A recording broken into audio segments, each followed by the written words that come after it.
muddo dhaweyta aroos baa dhacay habeenkii subaxdiina waa la isfuray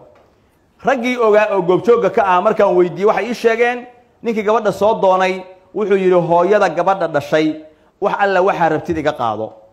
gabadhaan ku qurxi laakiin hotel la geeymahayo arooskayga hotel la geeymahayo way aqbasho waxa jira keen lacagihii ay sheegteen iyo waxay rabeen buu dhiibay aqalkiisii uu diyaarsaday subaxdii barqadii markay tahay oo uu filahayo guriga inuu ka dhaco ayaa hotel inta hoos laga heshiiyay gabadhii iyo hooyooyinkii israaceen gurigiina dhowr qof baa lagu reeb habeenkii 4 saac 6 saac markay tahay baa waxa la yiri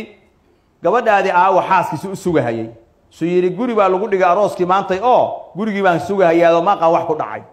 waxa loo soo tuuray sawirkii gabadha iyo dumarkii iyo wixii sawirahayay iyo hotelkii iyo wixii yaalay baa loo soo diray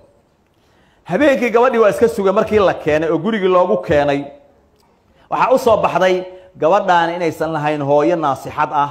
oo u khayr miiraysa oo xalaala oo daacada hooyadaas inaysan noqon karin sodoh gabar iyo qoys lagu aaminaysa u noqon karin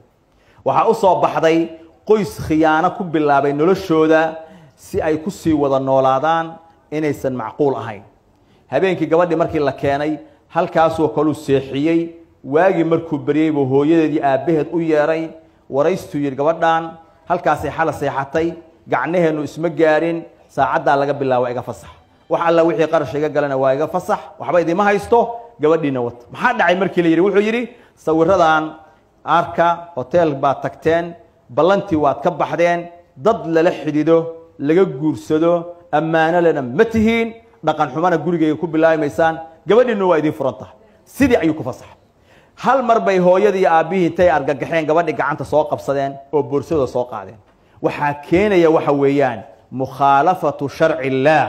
ilaahay sharcigiisa hadaad khilaaftid waxaad ogaataa ilaahay waa kugu ciqaabin ilaahay waa kugu ciqaabin ciqaabtaasina way ku imaan ma rabtaa inaad farxad ku noolaatid gurigaaga ilaahay ku barakeeyo shuruudan badanna joojiya waxaan adayga ka batay iska daaya fisqigaana ka dheeraado ilaahay uga baqa gabdhihiinana nin kasta oo wanaagsan siiya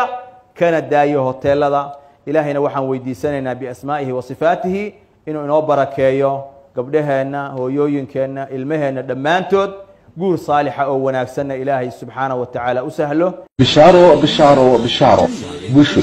haddii barashada qur'aanka loo geli jiray safar hadda waxaad ku baranaysaa qur'aanka iyo culumta islaamka adiga oo jooga hoygaaga ama goobtaada shaqo